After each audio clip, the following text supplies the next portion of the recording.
Hi friends, welcome back to my channel. ಎಲ್ಲರಿಗೂ ನಮಸ್ಕಾರ. ನನ್ನ ಹೆಸರು ರಮ್ಯಾ ಅಂತ. ನಾನಿವತ್ತು ಅಕ್ಕಿ ರೊಟ್ಟಿ ಹೇಗೆ ಮಾಡೋದು ಅಂತ ತೋರಿಸ್ತಾ ಇದ್ದೀನಿ. ಕ್ಯಾಬೇಜ್ ಅಕ್ಕಿ ರೊಟ್ಟಿ ಅಥವಾ ಕ್ಯಾಬೇಜ್ ಒಡ ಪೆ ಅಥವಾ ಕ್ಯಾಬೇಜ್ ತಾಳಿಪಟ್ಟು, ಹೀಗೆ 3-4 ಹೆಸರಿಂದನೂ ಇದನ್ನು ಕರಿಬೋದು. ಹಾಗೆ ನಾನಿಲ್ಲಿ ಏನು ನಾವು ಎಲೆಕೋಸು ಉಪಯೋಗಿಸ್ತಿದ್ದೀವಲ್ವ, ಹಸಿರು ಕಲರ್ ಎಲೆಕೋಸನ್ನ ಉಪಯೋಗಿಸ್ತಾ ಇಲ್ಲ. ನಾನು ಅದ್ರ ಬದಲಾಗಿ ಪರ್ಪಲ್ ಕ್ಯಾಬೇಜ್ನ ಉಪಯೋಗಿಸ್ತಾ ಇದ್ದೀನಿ. ಇದೇ ಈ ರೆಸಿಪಿಯ ಒಂದು ವಿಶೇಷ. ಪರ್ಪಲ್ ಕ್ಯಾಬೇಜ್ನ ಒಡಪೆ ಹೇಗೆ ಮಾಡೋದು ಅಂತ ನೋಡೋಣ ಬನ್ನಿ.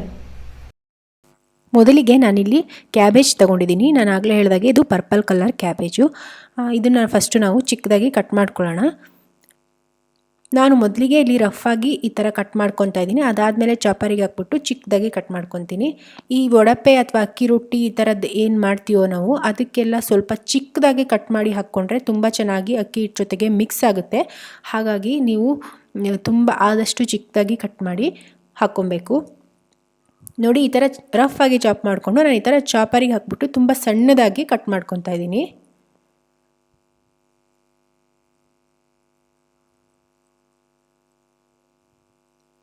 ನೋಡಿ, ಇಷ್ಟು ಚಿಕ್ಕದಾಗಿದೆ. ಇಷ್ಟು ಚಿಕ್ಕದಾಗಾದರೆ ಸಾಕು. ಇವಾಗ ನಾನು ಇನ್ನೊಂದು ಕಡೆ ಒಂದು ಬೌಲಿಗೆ ಅದನ್ನೆಲ್ಲ ಹಾಕ್ಕೊತಾ ಇದ್ದೀನಿ. ಫಸ್ಟು ನಾವು ಯಾವುದೇ ಕ್ಯಾಬೇಜ್ನ ಉಪಯೋಗಿಸೋಕ್ಕಿಂತ ಮುಂಚೆ ಅದನ್ನು ಚೆನ್ನಾಗಿ ತೊಳ್ಕೊಳ್ಳೋದು ತುಂಬ ಇಂಪಾರ್ಟೆಂಟ್ ಆಗುತ್ತೆ. ಯಾಕಂದರೆ ಕ್ಯಾಬೇಜಲ್ಲಿ ತುಂಬ ಪೆಸ್ಟಿಸೈಡ್ಸ್ ಹಾಕಿರ್ತಾರೆ.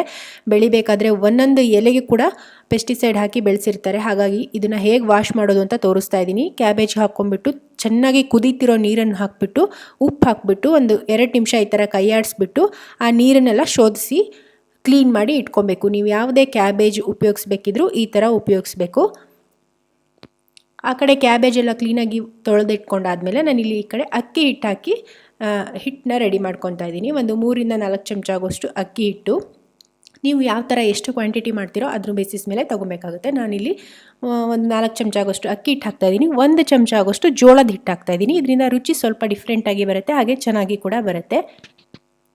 ನಾವೇನು ಚೆನ್ನಾಗಿ ತೊಳೆದಿಟ್ಕೊಂಡಿದ್ದೀವಲ್ವ ಕ್ಯಾಬೇಜ್ನ, ಅದನ್ನು ಇವಾಗ ಸೇರಿಸ್ತಾ ಇದ್ದೀನಿ. ನೋಡಿ, ಎಷ್ಟು ಚೆನ್ನಾಗಿ ಪರ್ಪಲ್ ಕಲರ್ ಇದೆ. ತುಂಬ ಕಲರ್ಫುಲ್ಲಾಗಿ ಬರುತ್ತೆ ಈ ಅಕ್ಕಿ ರೊಟ್ಟಿ. ಹಾಗೆ ನಾನು ಇದಕ್ಕೆ ಒಂದು ಈರುಳ್ಳಿನ ಚಿಕ್ಕದಾಗಿ ಚಾಪ್ ಮಾಡಿ ಅದನ್ನು ಕೂಡ ಸೇರಿಸ್ತಾ ಇದ್ದೀನಿ. ರುಚಿಗೆ ತಕ್ಕಷ್ಟು ಉಪ್ಪು, ಹಾಗೆ ಖಾರದ ಪುಡಿ.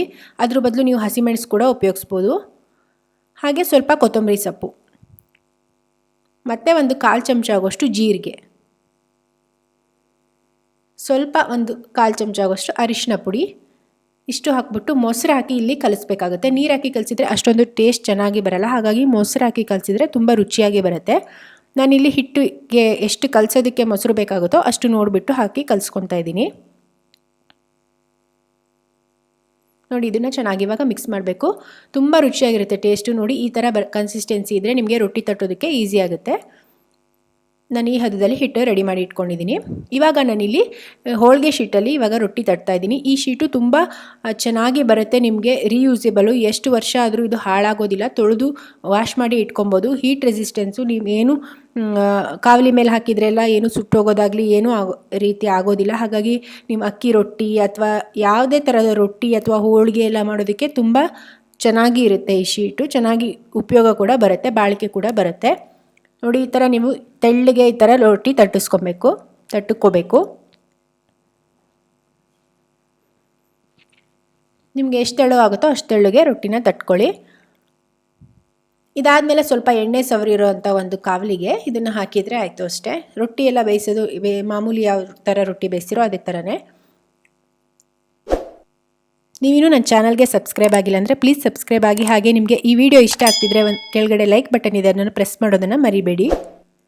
ನೋಡಿ, ಈ ಥರ ನಾವು ಅದನ್ನು ಉಲ್ಟ ಹಾಕಿಬಿಟ್ಟು ಒಂದು 2 ನಿಮಿಷ ಹಾಗೆ ಬಿಟ್ಟರೆ ಅದೆಲ್ಲ ನೀಟಾಗಿ ಮೇಲ್ಗಡೆಯಿಂದ ಬಿಟ್ಕೊಳ್ಳುತ್ತೆ. ನಾವು ಈಸಿಯಾಗಿ ತೆಗಿಬೋದು. ನೋಡಿ, ಈ ಹೋಳಿಗೆ ಶೀಟ್ನ ಈ ಥರ ಎತ್ತಿದರೆ ಈಸಿಯಾಗಿ ಬರುತ್ತೆ. ಸ್ವಲ್ಪ ಕೂಡ ಆ ಶೀಟಿಗೆ ಅಂಟ್ಕೊಳ್ಳೋದಿಲ್ಲ ಹಿಟ್ಟು. ನೀವು ನೋಡ್ತಾ ಇರ್ಬೋದು, ಒಂದು ಸ್ವಲ್ಪನೂ ಹಿಡ್ಕೊಂಡಿಲ್ಲ. ನಿಮಗೇನಾದರೂ ಈ ಶೀಟ್ ತೊಗೊಬೇಕು ಅಂದರೆ ನಾನು ಕೆಳಗಡೆ ಲಿಂಕ್ ಕೊಟ್ಟಿರ್ತೀನಿ ಅಮೆಝಾನ್ದು, ಅಲ್ಲಿ ಹೋಗಿ ನೀವು ಪರ್ಚೇಸ್ ಮಾಡ್ಬೋದು. ನಾನಿಲ್ಲಿ ಮೇಲ್ಗಡೆ ಸ್ವಲ್ಪ ತುಪ್ಪ ಹಾಕಿ ಬೇಯಿಸ್ತಾ ಇದ್ದೀನಿ. ತುಪ್ಪ, ಎಣ್ಣೆ ಅಥವಾ ಬೆಣ್ಣೆ ಯಾವ ಥರ ನಿಮಗೆ ಇಷ್ಟನೋ ಆ ಥರ ಹಾಕಿ ಬೇಯಿಸ್ಕೊಬೋದು. ತುಂಬ ರುಚಿಯಾಗಿರುತ್ತೆ. ಮೀಡಿಯಮ್ ಫ್ಲೇಮ್ ಇಟ್ಕೊಂಡ್ಬಿಟ್ಟು 2 ಸೈಡು ಚೆನ್ನಾಗಿ ಬೇಯಿಸ್ಕೊಬೇಕು.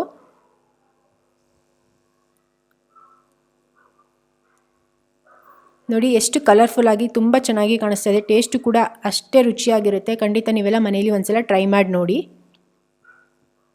ಇದನ್ನು 2 ಸೈಡು ಈ ಥರ ಬೇಯಿಸ್ಕೊಂಡ್ರೆ ರುಚಿಯಾದ ಕ್ಯಾಬೇಜ್ ಒಡಪೆ ಅಥವಾ ಪರ್ಪಲ್ ಕಲರ್ ರೊಟ್ಟಿ ರೆಡಿ ಆಗುತ್ತೆ. ಇದನ್ನು ಯಾವುದೇ ಥರದ ಚಟ್ನಿಯೊಂದಿಗೆ ನೀವು ಸವಿಬಹುದು.